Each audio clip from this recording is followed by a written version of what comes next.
ఇవాళ మా ఇంట్లో ఎల్లిపాయ కారం. దాంతోపాటు ఓ కథ. ఒక రాజు ఉండేవాడట. అతను చాలా అందంగా ఉండేవాడని చాలా గర్వపడేవాడట.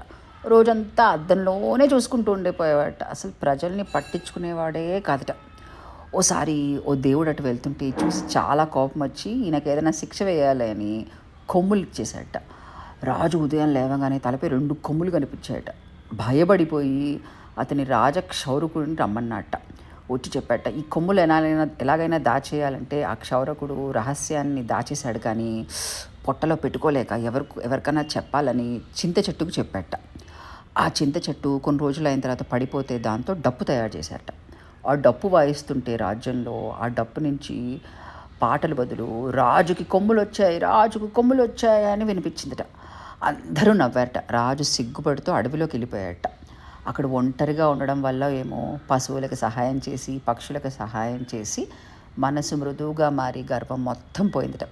మళ్ళీ రాజ్యం వచ్చి రాజ్యంని మంచిగా పరిపాలించాట. ఇది మేనకా గాంధీ గారు రాసిన కథ.